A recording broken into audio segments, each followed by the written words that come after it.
That's for tomorrow. So let's start off with a little bit of, we want to give a nod to the Center on Child Wellbeing and Trauma, who is funding this wonderful training series, and so thrilled that we get to partner. And let's talk a little bit about, what we're trying to accomplish here. We mentioned Thriving Minds, and for those of you who don't know it, Thriving Minds is a collaboration between Bright, between Rennie Center, and between the Massachusetts School Mental Health Consortium. And we came together with the thought that, like, let's help districts build comprehensive school mental health systems. Let's help them to understand trauma responsive systems and practices. And this specific effort is really focused on that piece, trauma responsive, healing centered practices. And Paul offers in the chat, just want to note that while we're mostly Mass folks here, we do have some folks here from Oregon and maybe some other states. That's fantastic. Appreciate that, Paul. So again, funded by Center on Child Wellbeing and Trauma for this piece of Thriving Minds. You may have seen some work that we've done in partnership with DESE as well. And there we go. Thank you. So today, I'm going to kick it to Courtney real quick. I'm just going to run through these guiding questions, and then I'm going to be quiet, and you're all going to be happy for a little bit, and then I'm going to get back on. But our guiding questions today, we really want to understand, like, why is knowledge about the systems to address trauma an important topic for schools? Why do we have to be sensitive to this? Why is this something that we have to ultimately take on? We want to talk about this idea about, without knowing which students have experienced trauma, how can a school account for and create a culture that is sensitive to trauma and actively seeks to reduce re-traumatization? I'm going to ask you to think back to that first session where we did an overview of trauma. We talked about the fact that you can't see it, but it is very prevalent. And in order for us to account for it, we need to be really, really good about creating an environment that is trauma sensitive for all. Because you can do that in the absence of knowledge about the trauma history of every kid in your class. You can still create a trauma sensitive environment which will account for that trauma sensitivity, that trauma responsiveness. And how does this fit into a larger system of support? And I guess I'll offer right out the gate that, let's be honest about the fact that trauma sensitive practices, trauma responsive practices, is the charge of every single educator, period. This is a universal practice or set of practices. This is tier 1. So it's for all by all. Does that make sense to people? Quick thumbs up. Check for understanding. We're good? Mike's good. All right. I'm kicking it over to Courtney. That's it. All right. Well, that's not it, but my thing is just to give you a brief review for those who might have missed the first session, which really talks about why this is important. And so one of the things that we know from adults and kids is that behavior is communication. And what you'll see on the diagram is you'll see a brain image of what happens when someone is stressed and depressed. They don't have access to that upper brain, which is the thinking and reflect, versus when they are calm and they're free and they're at their optimal functioning level, they have access to everything, right? They're good to go. It's firing on all cylinders.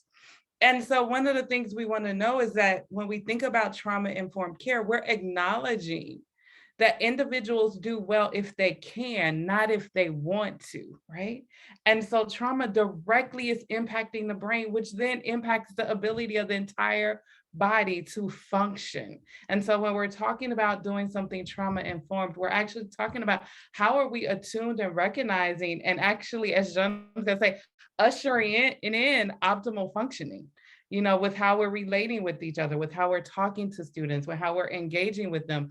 Are we understanding that part of our role is to help them get to optimal functioning, not just to help them learn, but to help them get to a place where they can function at their best so that they can do some of the other things that they want to do with their lives. Next slide. And so this is just a reminder when we say trauma, we're doing this without judgment. We're doing this without fixed ideas, and we're doing this without comparison. Trauma is going to look different across the spectrum. We're just acknowledging that it's an event that has been experienced that has lasting effects for someone. And so as we're acknowledging that, we want to be sure to recognize that, look, we all have it, you know, and when you look at the next slide, it'll tell you, look, it's just when someone's ability to cope has been overwhelmed. I have no resources to deal with what happened to me at all. And sometimes people will say, look, I have the resources to deal with it in the moment, but I don't have the resources to deal with the everyday living that happens as the result of the trauma that was experienced. And so we have to remember that when we think about trauma. The other thing we have to remember is that trauma comes back as a reaction, not as a memory, right? And so what we see when we're talking about being trauma informed, kids are reacting. They're not telling you the memory of what happened to it. They're just reacting from it. And so that's what trauma is. It comes back as a reaction. So it's going to come back in behavior. It's going to come back in language. It's going to come back in how I'm sitting. If I'm able to be still, it's going to come back in my body versus coming back in my brain first. So remembering that. And so as we remember that, we just want to remind you all now of the different types of trauma, right? And so trauma can come from multiple different places, including COVID, right? We had that. It can be community violence. It can be racism. It can be just, not having housing, right? Like trauma can come from sexual abuse. It can be school violence. It can be things that we don't even recognize that are early in our childhood. Right? So these are types of trauma. And as you'll see on the next slide, they try to put them into different categories. And they'll say, some are adverse childhood experience. We can acknowledge some are adverse community environments. And then we need to acknowledge some are adverse COVID experiences, right? And so what has been the trauma of being afraid to go places, recognizing that I used to embrace it. I could go anywhere and people would help me. Now I'm afraid to ask for help because I don't know what someone else has. Or leaning in and connection isn't as easy as it was before. The next thing I want to show you is a cartoon. What happens when we've experienced this collective trauma and trauma scenes at the forefront of our mind? And in it, it just tells you that when people are showing up to us, the reason it's so important for us to think about this from a trauma-informed healing center place. It's because, again, remember I told you trauma is a reaction, it's not a memory. And so all people know is like, look, I have fear about my future and I'm loathing. Help me, give me something that's good for it. They don't know what's good for it, right? And so this is a quote, and this cartoon shows that, and it's taken from The Age of the Overwhelmed. The other thing that The Age of the Overwhelmed says, when people are overwhelmed, is like, look, what I want from you is that I need to feel completely different than I feel right now, and I don't want to have to do anything about it. When taking a trauma-informed approach recognizes that we're like, oh, you want to feel differently and you don't know how. And it may take time for us to help you figure out what to do, because initially you just want to do the thing that makes your body feel good right now, which could be throwing a pencil, which could be walking away, which could be becoming completely disengaged from the environment. We have to help you find other ways to help you feel completely different than you do right now. And so that is why it's important that we really begin to think about embracing trauma-informed lens, because there's so much that's happening within individual environments, within collective environments, and even within the world that imposes trauma on us. And so how are we helping people deal with that when they come, so that they don't have to deal with it alone, recognizing that trauma approaches just don't help the individual that gets them, but it helps the family that they come from, and it can help the community in which they live.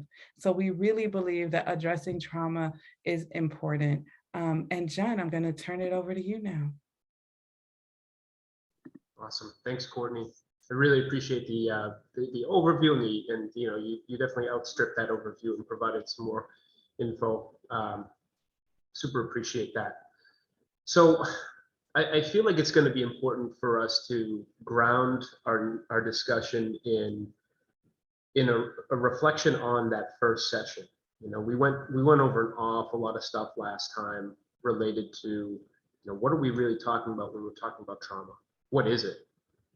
Who here can tell me what they remember as the difference between an adverse childhood experience and a trauma event?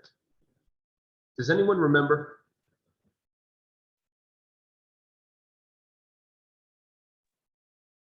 Feel comfortable to come off mute. That's okay. Type it in the chat. Go for it. Yeah, so I remember as of what I recalled, the difference between trauma and the adverse childhood experience. An adverse childhood experience is an experience in which you're able to cope with it and deal with it without any effects.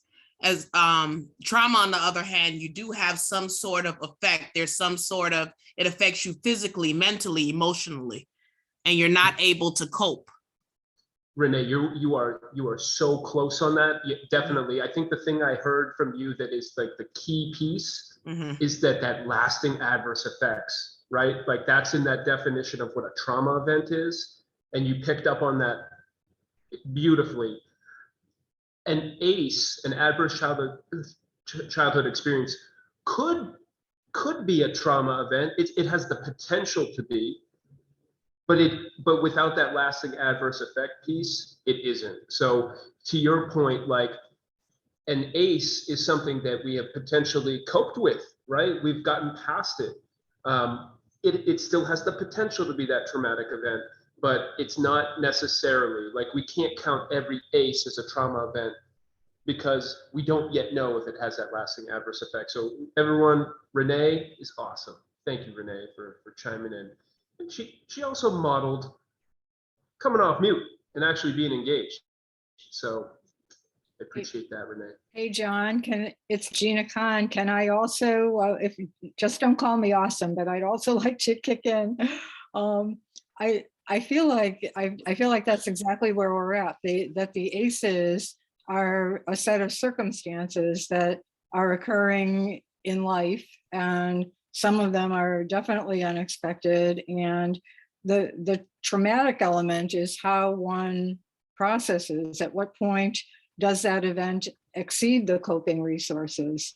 So an adverse childhood experience doesn't necessarily have to be traumatic, but it sure could be, versus a traumatic experience probably in some way links back to an ACE of some sort.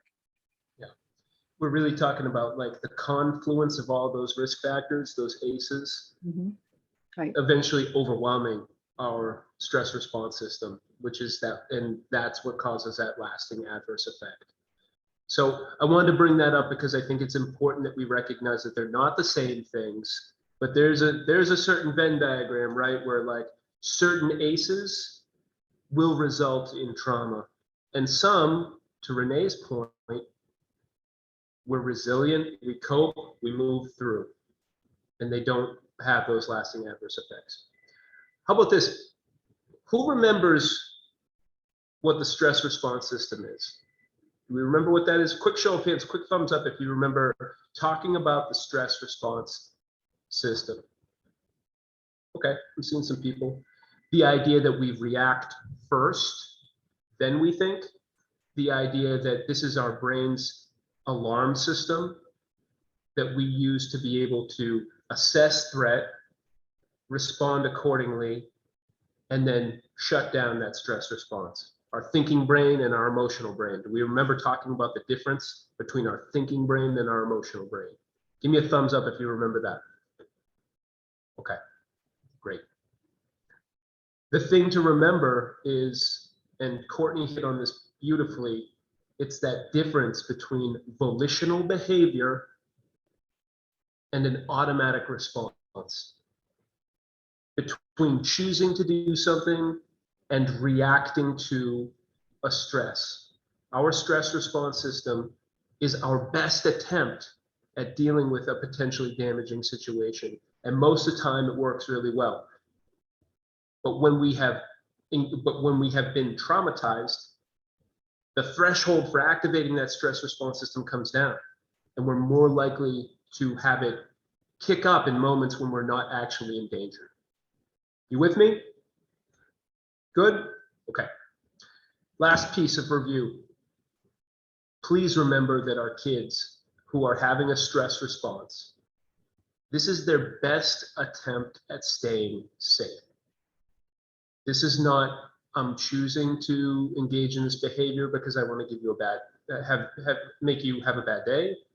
This is not, I'm choosing this behavior because I'm not interested in this class. It is an attempt at staying safe.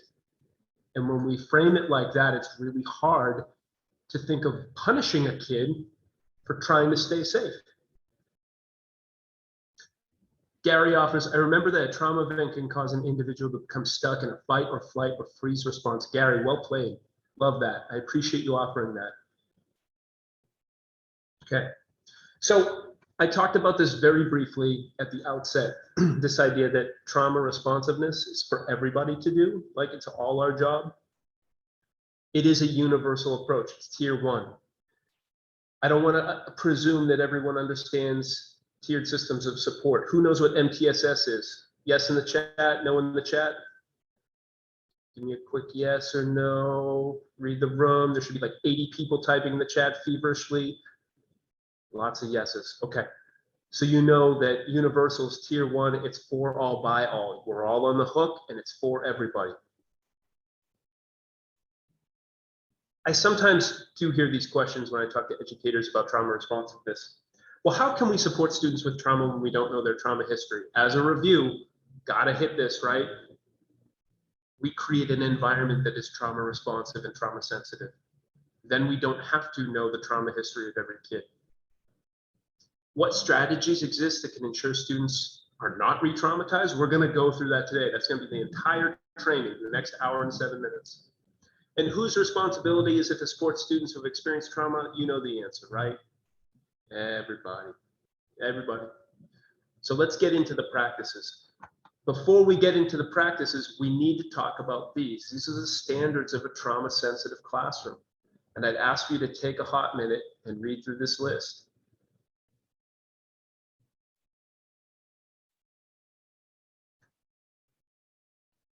What do we think about this? Are you surprised by any of these standards? What do you think? Come off mute. I'd love to hear someone respond to this. Is this wild to you? Peggy's saying no. Okay. Erin, no.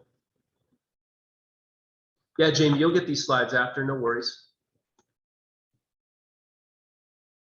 Who here thinks that this is like, you're kidding me, right? Like this is trauma sensitive. Like this is like normal stuff.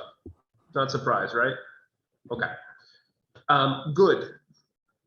That's a good start. I think we can all agree that this is stuff that we want to see happening in schools. We want to foster emotional safety and physical safety. We want to reinforce support seeking. We want to foster relationships. This isn't weird stuff. This is good stuff, no matter what. We can all agree on that. One thing I got to offer, though, is that there is a difference. Let me ask the question first. I'd like to get a response from 82 people here. Do you all value these things? Yes or no in the chat. Do you value these things? Okay. I haven't seen a no yet. Appreciate that. But there is a difference between valuing the standards of a trauma-sensitive classroom and doing something about it. I have no doubt that you all care about emotional safety, but we got to outstrip caring about emotional safety and do something about the emotional safety of our kids. I hear a lot of this in schools, like, oh, we love SEL. We're all about loving SEL. Or what are you doing to foster SEL, right? There's a difference. And what I want to share today are some very simple practices that you can implement within your classroom or your office, the hallway, that will allow for you to check off the box of, I not only value, but I am doing something about these standards. Does that make sense to people? Kara, I read that real quick and I was like, whoa. I didn't mean you. I just meant there's. I was like, that would have been an epic burn. I would have appreciated it. I almost wish you were saying that. Jamie put me up to that. I just mean it seems as though, especially returning this year, it seems like everyone is just simply discussing it and there's no major implementation or maybe just surface implementation, not your real, like establishing routines. You know, I'm not really sure how many people have routines because everything has been so, you know, roller coastery or you know, fostering relationships. I think those are super questionable, especially I'm at the Haverhill High School, but I know that has been one of my professional goals and it's been super hard with these kids. So I know that it's something I'm really trying at, but are the other 200? I don't know. You know? Yeah, no, Kara, it's a point really well taken. And it makes me think about, you know, what's the fidelity of our implementation? You know, what are we actually doing? Is it a lot of smoke and mirrors? Do we care about these things and not do anything about it? So like, I really appreciate what you're offering. I'm wondering if others are also feeling the same way, where it's like, man, I wish we like did more of the stuff that we talk about. Is that resonating with people a little bit? Seeing some heads nod. If that's the case, then I'm going to ask for you to lean into these practices. And then I'm going to ask you to also check off 3 boxes. And I'm going to say this like 28 times for the next hour. I'll get to it in a minute. But there are 3 ways in which we have to check ourselves against these things to make sure we're doing it with fidelity. Okay? So we'll get there. But suffice to say, these are not scary or strange standards. These are things we would expect to see. And we want to see it in practice, not just valuing it. I've also color coded these things to prove a point. When I look at the ones that are in, like, I guess, lavender, I'll go outside my Crayola 8 box and use an advanced color. Emotional safety, fostering relationships, opportunities to process and problem solve. Gosh, that sounds like stuff that would sit within a SEL curriculum or a social emotional learning mental health system of support. When I look at offering choice, well, geez, that checks off the UDL box pretty quick. And when I look at what's in blue, routines, supporting transitions, de-escalation, restorative consequences, teaching and reinforcing behavior, I mean, that's PBIS to a T. So my point here is that these practices and these standards are cross-cutting. It is not the case that they sit pretty in one tiered system of support. You can't differentiate between some of these practices when it comes to one tiered system of support and another. Be okay with that. Let's lower the temperature on acronym overload and initiative overload. Do these things and you check off lots of tiered systems of support. Does that make sense to people? It's pretty important because I know all of you are working hard to do the PBIS, UDL, SEL, restorative practice, trauma sensitive thing. Like you're trying to do all these things. At tier 1, it's the same stuff. So let's get into it. I pasted in the chat earlier and I'll paste it in again. And I'll actually bring it up on my screen one more time so I can point you to the exact thing that you're going to use. Let's use, it doesn't matter, one of these, but you know, just for the sake of consistency and just in case there's a little bit of like pagination difference, let's use this one, the remote learning one, because my hope is that I'm going to delete that one forever at some point, and this will be a last hurrah for the remote learning one. I've just pasted in the chat. I'd ask that you have that open and ready to review and ready to operate from. This is going to be a breakout group heavy experience, my friends. We're going to do some work because I don't want you to just care about this stuff. I want you ready to use it. So back to the slides. I'm going to walk you through how this guide works. I developed this as a way to really make practical strategies and techniques come to life in the classroom. This draws upon evidence-based practice, research into trauma, lots of existing resources. So like, did I design problem solving? Did I design reinforcing support seeking? No, I did not.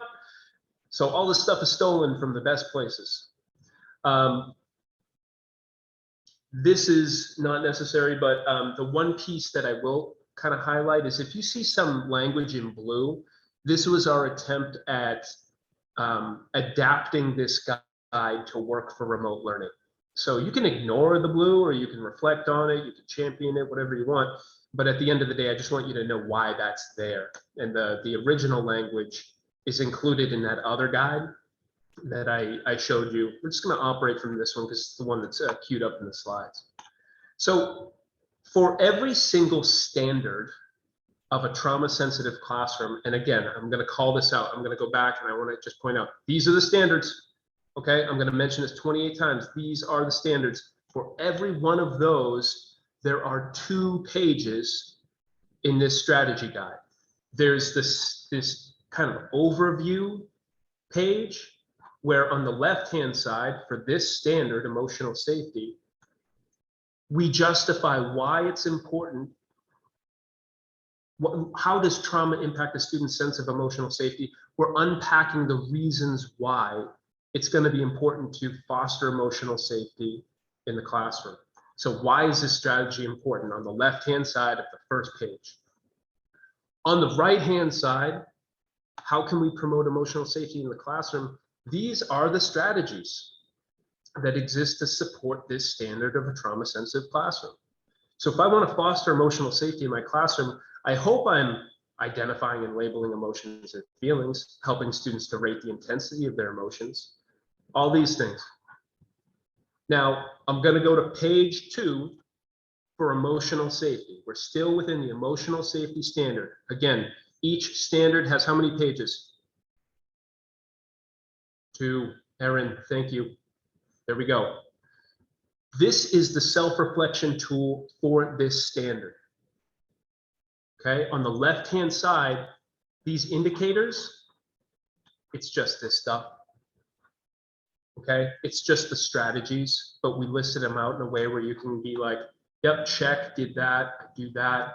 Okay, I don't do that so much. So are these indicators observable in your classroom or office regularly?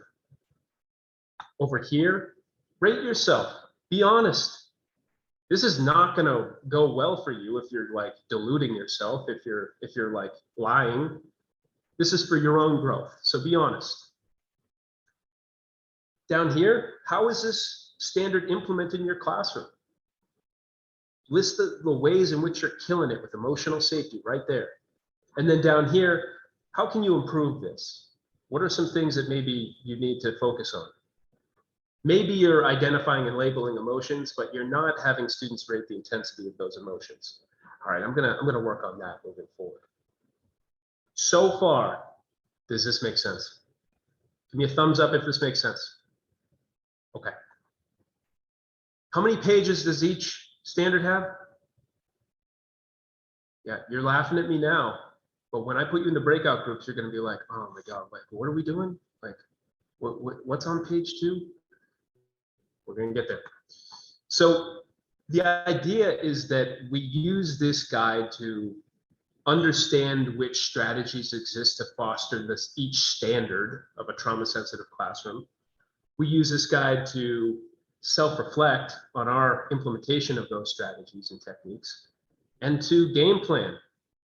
And also, if you're doing this in a group, you're getting the collective knowledge of all your group members here, some wonderful exemplars that you can steal. And you're also potentially identifying gaps in your team's implementation that you can work on together. Here we go. Oh, Jamie, there you go. Thank you, my friend. This is where everyone panics. Oh, Jamie, go ahead. No, I just had a couple questions, but it's dismissal here, so I was trying to mute through the announcement. Can you guys hear me okay? Yeah, you're good. I just can I ask a couple like logistical questions? I hope you will. because I wasn't here first session, I just read about these workshops the other day. The standards are from where? Oh, right Are there. those written, are those Massachusetts standards? Are those, So these are pulled from research on trauma sensitive practices that we've pulled from like lots of sources? lots of different sources. But so you guys wrote these standards, like you've called them yourself? This is culled from all of the evidence-based resources on trauma sensitive practice. Yeah. And your district has decided, like, To you had, did you have a adopt committee of these. people that Yep.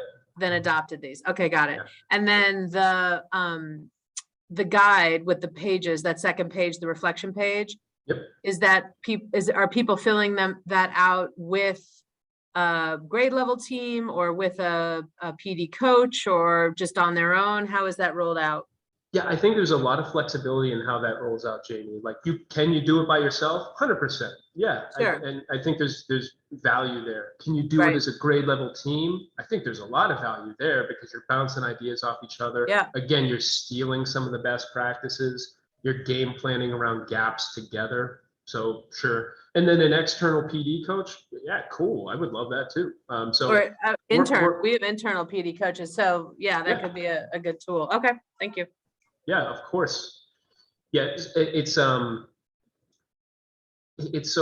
funny. Like when you look at all these evidence-based practice resources, and you see like and they come from 20 different places. Like it's the same stuff over and over again. So culling that and bringing it together was really the effort here.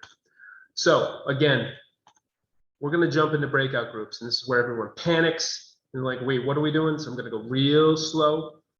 I'm gonna explain what this experience looks like. All right. We just reviewed the emotional safety standard, right?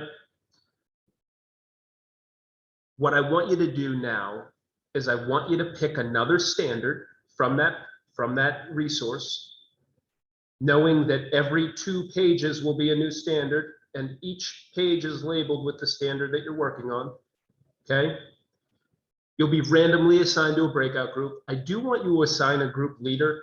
That should take about 12 minutes for you to do. If I have any, if I have any experience with this at all, that person is going to report out for your group. As a group, I want you to review one of the standards. So one of the 2-page sets in there. Again, these things, you could pick offering choice, you could pick providing wait time, you could pick fostering relationships, you could pick emotional safety, the one that we just went over. And if you do, then shame on you because that's cheating, but you can do it anyway. You're then going to go through the self-reflection exercise. Rate yourself. Which ones do you do well? Which ones do you need to work on? Group leaders report out. Does this make sense to people? With me? Now, the 3 things that I was going to tell you, I'm going to tell you them right now. When you're looking at these indicators, the thing that you have to ask yourself, am I doing this universally with all my kids? Am I doing this consistently, so with good frequency? And am I doing this with fidelity? Meaning I'm selecting, or let me say this, skillfully. I'm selecting the right strategy at the right time. If we can check off those 3 boxes, you're good to go and you can check off that indicator. But we can't check off the indicator if we do it with maybe 1 kid infrequently and not really thinking all that hard about whether or not it's the right matched intervention. Those are the 3 things that get you to not having to worry about the trauma history of every kid in your class because it's done universally, it's done consistently, it is done skillfully. Those 3 things. Make sense? Okay, let's do it. Can I ask one more question? I hope you will. Back to the, can you go back to the page 2? Yeah. Nope. No, Yes. The indicators outlined are, I don't quite get, you're like summarizing all the indicators on the left, and in general, are they not in place somewhat fully? So that's like a bird's eye view. yeah, general view. Like, let's Okay. say you check off 4 of these Mm-hmm. and maybe not 4 of the other ones. I'm kind of somewhat in place, Yeah. you Okay. know? And let's be flexible with this. Like, your interpretation of it makes sense. And I think that it's just about reflection so that you can grow. Thank you. Of course. Okay, I'm gonna stop sharing. You all have the packet, right? You all have your document open. You're good. We're gonna get into this. This is the rest of the experience. I'm gonna put you in breakout groups, and then I'm gonna pull you out, and you're gonna report out. I'm gonna put you back in breakout groups, I'm gonna pull you out, and we're gonna talk about it, okay? We're gonna keep doing that. You're gonna practice. So we're gonna make breakout groups now. How many am I gonna make? I don't know. Let's make, we're gonna do 13 breakout groups, 5 to 6 people per room, which means no one can hide. I love that about breakout groups. I'm gonna open these up, and what do we think? I wanna get some feedback. Are you good if we try this for 7 minutes? I'm seeing some thumbs up. Shauna is stressed. Don't stress out, Shauna, you're fine. 7 minutes is a long time. You're gonna be okay. 7 minutes, okay. I'm gonna open up the rooms. I'm gonna pop around to make sure that you're not just talking about the weather or that it's beautiful outside. And I don't really care about trauma sensitive practice, for shame. Opening up the rooms, I'll see you in there. You have your marching orders. Pick a good standard. See you in there.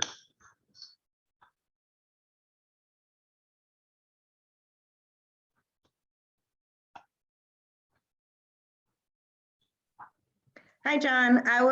You probably saw 2 of me because I was driving and I just made it home. Oh, okay.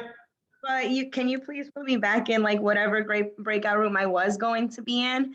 And if you don't mind sending the link one more time since I switched to my computer. Yeah, you got it. Let me pop the link in, and then I'm gonna send you into room 1, okay? Perfect. Thank you. Yep.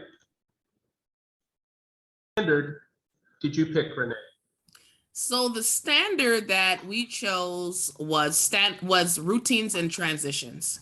Okay, let me pop over to routines and transitions so that we can take a look at that. Okay, everybody see routines and transitions? I'm gonna go straight to the self-reflection tool for this. So walk us through this, Renee. Your team's looking at the indicators for routines and transitions. What did you notice? So one of the noticings was that the first indicator, we all agreed upon that this is something that we've done before, and that was having a predictable environment with clear expectations for behavior that has been established. So that was unanimous. Everybody agreed that that's something that we do and we always do. And you're gonna check that off. The second indicator, structure and consistency is provided. We also were unanimous in checking off that box. As far as the agenda being posted, entry and exit routines established, and students know what to expect next. So that was another high point for our group.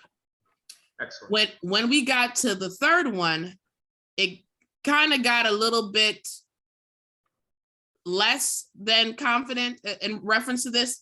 Transitions are eased by giving time warnings ahead of the activity. So that was an area which we would say that we would do, but we weren't like 100% on that one. So that would be an area of growth on the third indicator. And our least experienced one was the one in the reference to warnings are provided ahead of unexpected changes. So we thought about like when a child has a substitute teacher or different things that arise. A lot of times these are things that we don't really prepare for and we should prepare for. So I would say based on all of the indicators, overall, mostly everything we had in place, with the exception of, the third and fourth indicators, which we said we needed to work on a little bit further. I so appreciate how you went through this, Renee. Everyone give Renee a round of applause for modeling an excellent report out. Thank you, Renee. I heard a few things, Renee, that I want to call out. One, you figured out something that the team can work on. You Mhm. called out some exemplary practice that we can champion and say, good, keep doing more of that. And you rated yourself effectively. Was that like, what was your overall experience? Was that difficult? No, I wouldn't say as far as what the activity or just doing this. Yeah, just the activity. No, the activity, it wasn't difficult. I thought it was good for, based on the fact that it actually made you really think about what you are actually doing or have done in the past. So this was actually a good thing to, really look at, because a lot of times when we're doing things, we don't have time to reflect on the things that we do and why we are doing it, or even on its effectiveness overall. So I thought that this was great. Renee, awesome. I'm so glad that you agreed to report out. Thank you for that. Mhm. I wanna remind people of those three things that I said I was gonna say 28 times.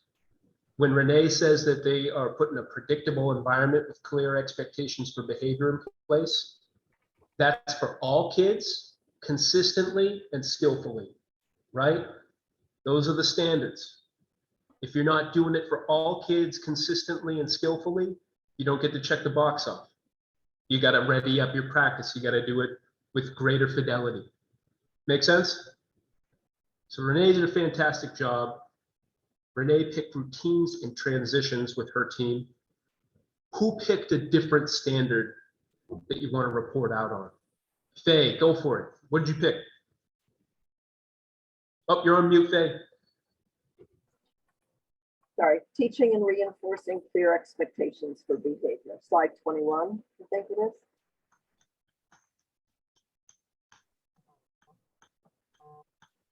I'll get there. Here we go. So here's the self-reflection page for teaching and reinforcing clear expectations for behavior. Faye, take it away. Yeah, so I think we're focusing on the two components to the standard, both teaching as one component and reinforcing as a second component. And I would just say we talked about it a little bit, but I think having that broken down into two explicit pieces seemed really important. When we looked at the indicators, we felt like the first indicator that we could say that mostly in place to fully in place at the elementary level. And we all agreed that that took a deep dive when you got to the secondary level, as though once, kids got to the secondary level, there was maybe people think that there's an expectation that once it's taught, it's in place and we can just expect, we could maybe reinforce and expect the behavior, but the explicit teaching was probably close to not in place in many places. Totally fair. Okay. And we all believe that we would do better if we kept this going throughout all the grade levels. And the staff using behavior specific praise, I think again, we felt like that was mostly in place, and that was probably more in place even in the secondary level as well, even though the explicit teaching wasn't. Reinforcing the behavioral expectations using clear and consistent language. We didn't get to much of a discussion about that. And again, I think because we were talking a bit about PBIS and how that can influence this standard in a positive way, I think again at the elementary level, much more so in place, less so at the secondary level. We didn't get to talking about how when we use the word staff, that's not just classroom teachers, but there's a lot of other personnel in a school building that are often left out of all of this. That, whether it's food service people or custodians or office staff or paras, they're not often looped into all of that and the impact that has on the development of the skill for the student. So when we're talking about the consistently part, I think because we leave out certain groups of personnel, that's a tremendous impact. And the positive reinforcement for students when behavioral expectations are met, I think both explicitly and just verbally and non-verbally, we are, hope I'm speaking for the group appropriately, but I think we thought that was mostly in place. Teachers and staff like when kids meet their expectations and tend to reinforce that, even if they're not maybe intending to, just by their facial expression. Oh, it's a little hard to have with a mask on now, but somehow they're reinforcing that. Great. Faye, great job. Great report out. Really appreciate that. I'm hearing that you've identified as a team that maybe the secondary level needs a little bit of help here.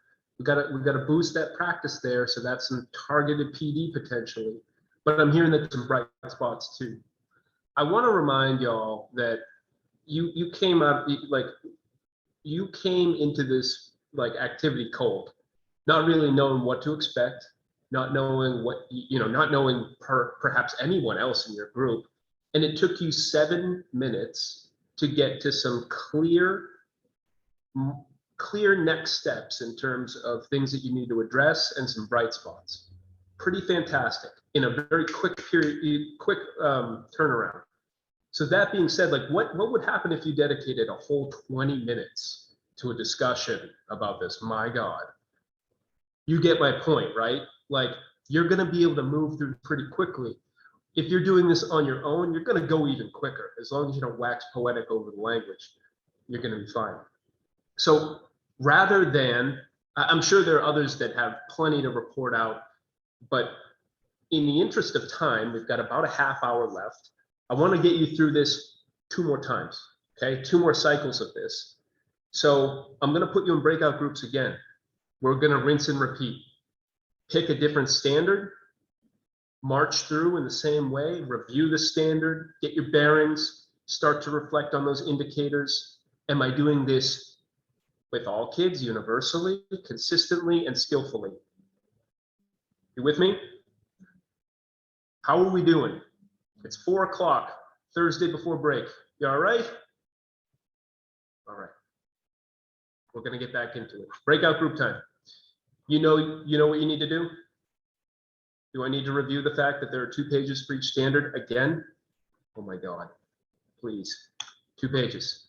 All right, back in your groups. I'm just gonna open up these rooms the way they were. So you're gonna go back with your people.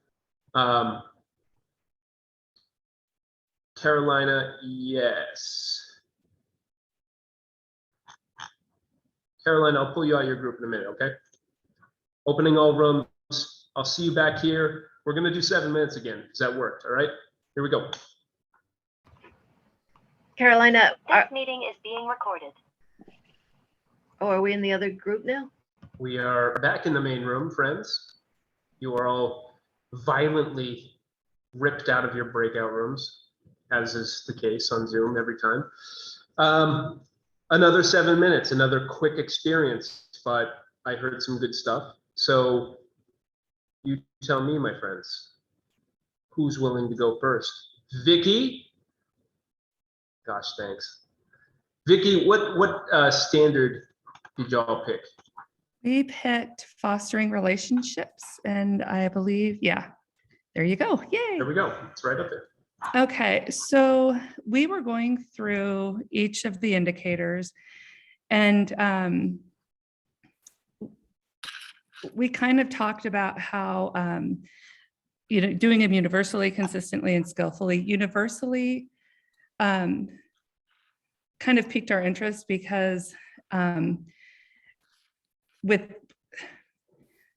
might not do something for every kid because not every kid has demonstrated that they needed that. So obviously I'm building relationships and treating each student with respect, but that might look differently for each student. Does that make sense? I think it makes sense. I think it does. Like, I guess the universal ask is, let's take, for example, right, like indicator 1, like staff help students identify people in places that are safe. The people in places that are safe for one student might be different for another, but the outcome is the same, that they Right. have that identifier. identify Or- faith. Or the student might just know that I need to go to my counselor. And so like a staff doesn't need to have that conversation with that student. But I think for me, just saying I'm consistently thinking about doing these things and making sure that the students have access to these things, I think is easier for me to wrap my head around. I don't know. No, I see what you're saying. I think Yeah. as long as we have a check, Yeah, can we ultimately check to make sure that that's true? Because like you're thinking that Yes. it's a important, right? We want to Mhm. outstrip that valuing and go to the I know it's the happening. doing, Yep. yes. So Okay. like, how can I ensure that my kids are reinforced to know that they can go to their counselor, as an example? Like they might Gotcha. just know, Mhm. they might know, but I'm gonna remind them anyway. But just because- taking that step to say, do you know where you're going? Do you That's have right. someone to call? Yeah. So moving over to the implemented, how is it implemented in your classroom and the action plan? These kind of blurred together because, you know, we're each in different settings and different roles. So we kind of landed on the lens of the classroom teacher. And, you know, a classroom teacher has 35 kids. How are we building relationships with each and every student? How are we doing it universally, consistently, and skillfully? And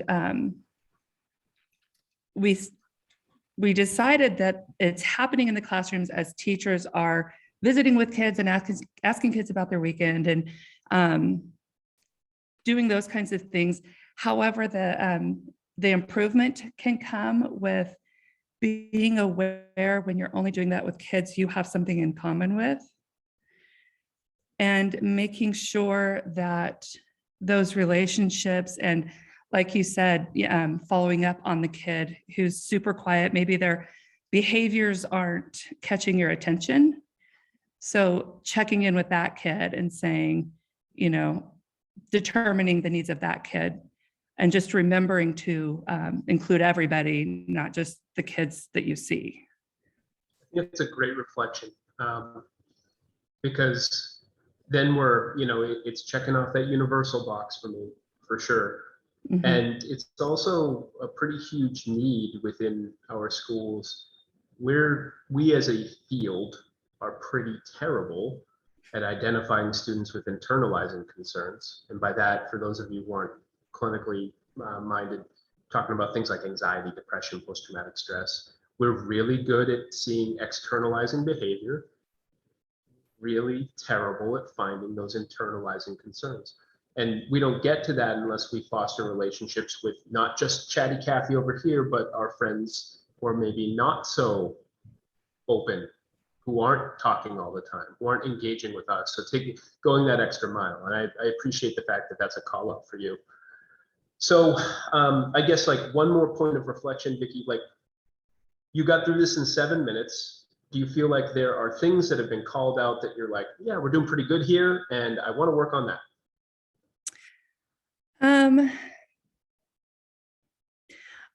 I think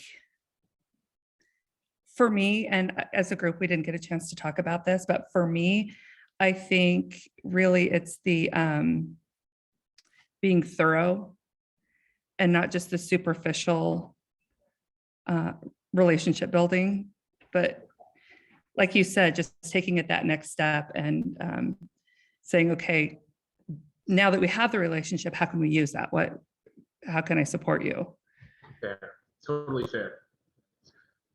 This stuff doesn't happen overnight, and being consistent and universal and skillful with all of these things is a forever project.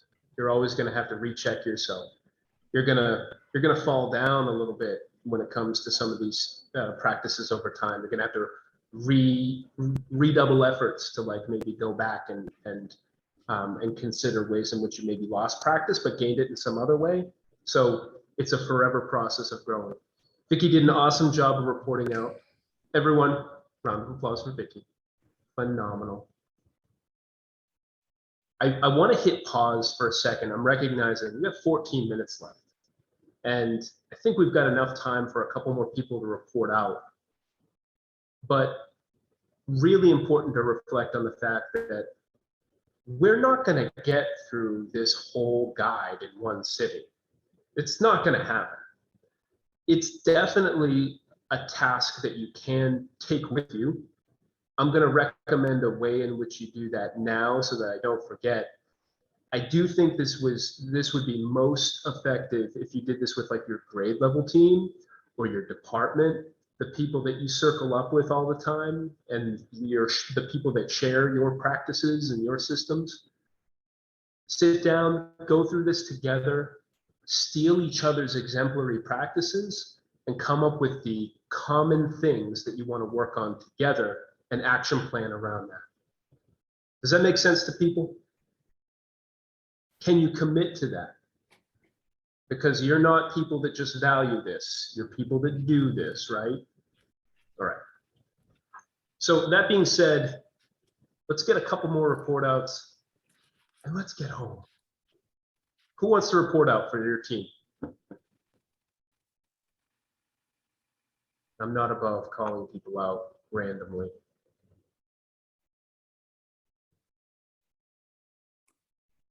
I can go, John. Tim, you're wonderful. Which Yeah, standard did you pick? only on Thursday afternoons. So our group talked about the de-escalation and restorative consequences, slide 24. There we go. We didn't get too far into the right side of the graph, just because I think this one really touches on a lot of discussion that's very like I think personal in practice. But we started kind of linearly and then realized that most of these were kind of conflated to our general response around the first one, in that we felt like a lot of this in the schools that we work with, like we see strengths in individuals, but collectively it's a mixed bag. And like how a lot of conversations outside of the heat of the moment or during a de-escalation can be understood, but how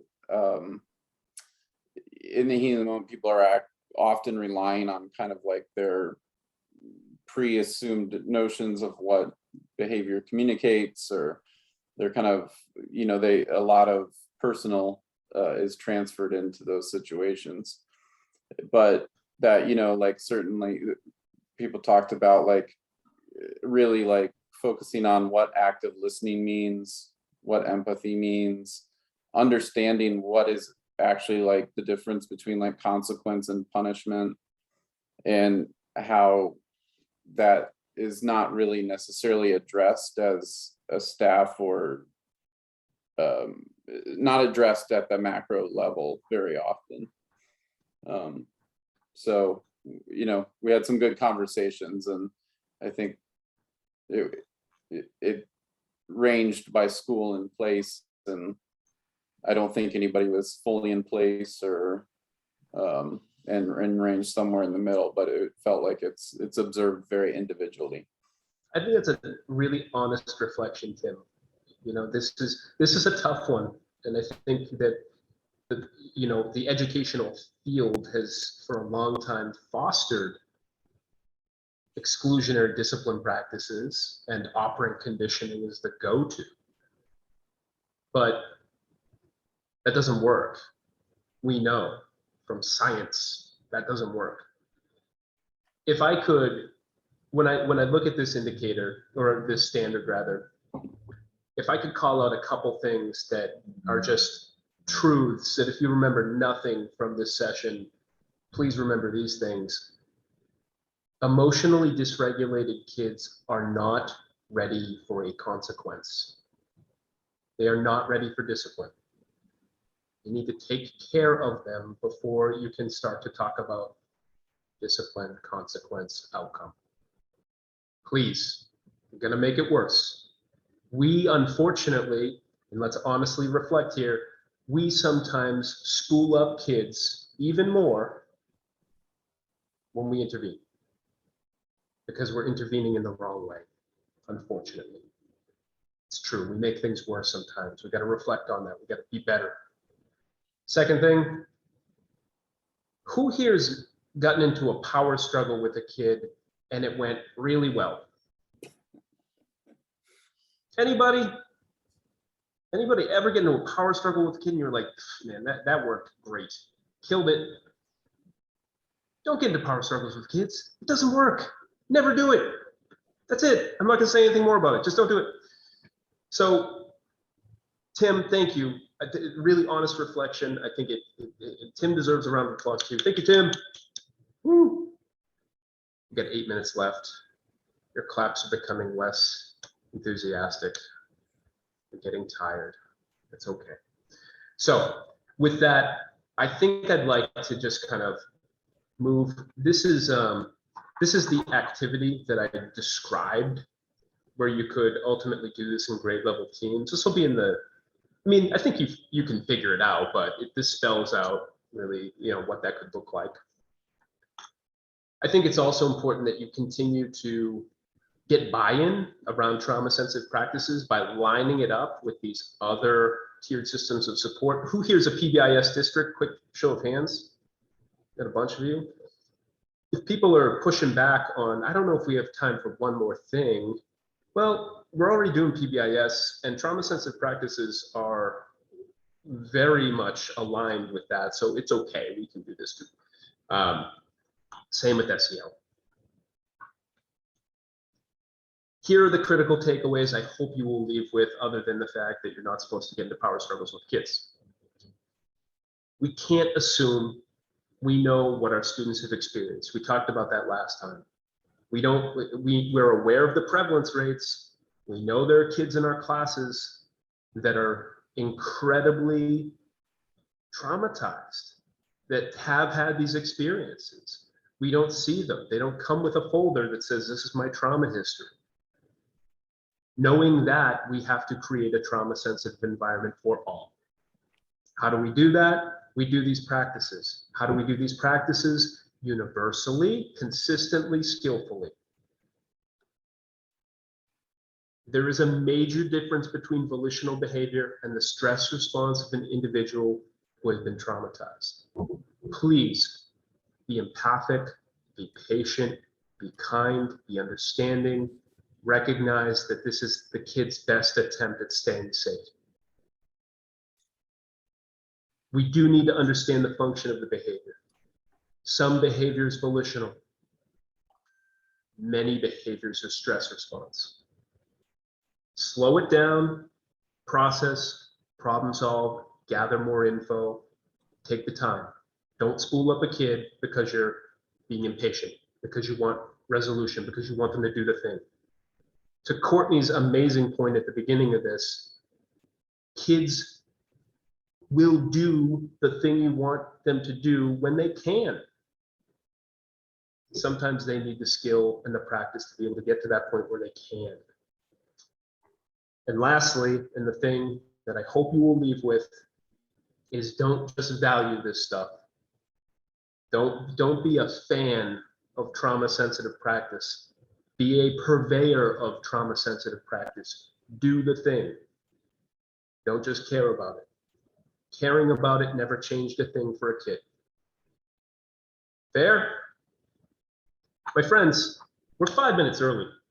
We got some new sessions coming out soon. We really hope to see you there. We're going to talk about tier 2, tier 3 practices coming up.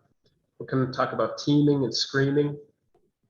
And we're going to talk about establishing a trauma-informed, healing-centered school culture that is supportive of educators as well. I want to send a special thanks to Courtney for kicking off this session, to the Bright team. Paul's here, love it. To Ellie, thank you for being here, love it. Here's some information on where you can get more info on Thriving Minds and sign up for sessions. And a huge thank you from the Center on Child Wellbeing and Trauma. My friends, I'm going to stick around for a couple minutes, but I just want to say thank you very, very much for being here and for doing the work that you do with kids every single day. They need you, and we need you to do the things that will help them to experience success in school. I know you're committed to doing it. Have a good afternoon, my friends. Take care. Thank you. Thank you.